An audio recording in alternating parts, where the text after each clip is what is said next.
Assalamualaikum warahmatullahi wabarakatuh. Seperti biasa, cerpen ini boleh dipercaya ataupun tidak, no problemo. Yang penting, bagi yang sudah paham bisa mengambil hikmah pelajaran. Bagi yang belum, semoga menikmati kisah-kisah fiksi ini. Fiksi adalah sebuah cerita yang mengandalkan imajinasi, pengalaman faktual penulis.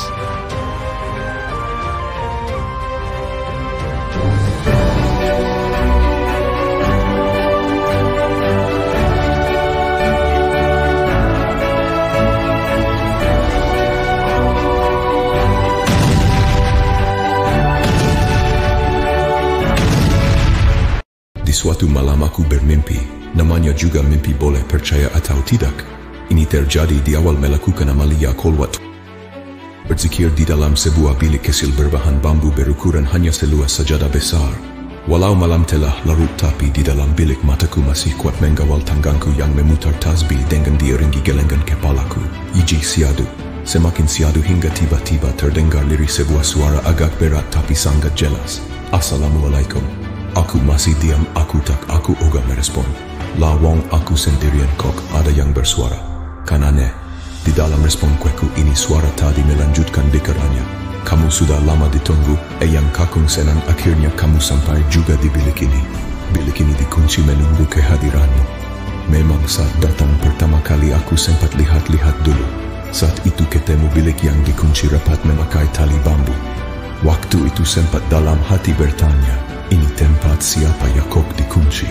Ternyata tempat kolwatku. Hehehe. Lanjut ya, aku biarkan suara itu terus berbicara sendiri. Karena kupikir biasanya ini pekerjaannya sang penggoda iblis yang sering mendatangi para pelaku suluk saat lelaku atau tirakat atau amalia. Tapi suara itu sepertinya tahu kalau aku sedang penasaran menyimak dan mendengarkan sambil terus berzikir dan mengamati area di depanku yang memang tidak ada apa-apa. Hanya gelap temaram malam cahaya dari luar lewat lubang angin-angin di bagian atap. Sehingga suara itu melanjutkan bicaranya. Kamu nanti jadi imam sholat teman-teman peserta ya. Nanti sambil dibantu kalau ada yang masih bingung diajari cara yang baik dan benar agar amaliannya berkualitas. Tidak banyak yang zonk. Sebenarnya ingin ketawa di dalam hati. Lakuk suara itu paham bahasa kekinian, zonk. Hehehe. Kalau bisa dipimpin diadakan sering-sering dialog sharing tadaburan seperti di majelis. Agar paham yang mereka jalani apa amalia itu. Bukan hanya kebanyakan ikut-ikutan.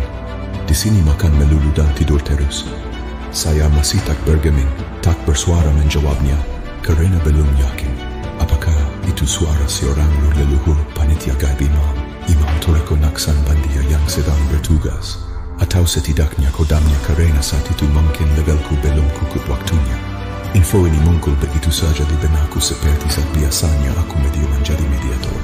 Kita tahu kamu belum sepenuhnya percaya, karena ini pengalaman pertamamu. Tidak apa tuh, selanjutnya nanti akan terbiasa, karena kamu spesial cepat menangkap. Spesial? Pakai telur kah? Hehe, aku tetap tidak berani tersenyum, hanya menunggu, mendengarkan dan mengamati, sambil masih tetap melakukan serangkaian zikirku dan tetap menjaganya agar tetap sinkron. Sesekali aku tulis ulang lafaz dalam-dalam, agar suara itu segera pergi jika benar tipuan. Namun, tetap saja bercerita dan kadang menggajari caranya begini, caranya begitu, caranya begini, caranya begitu.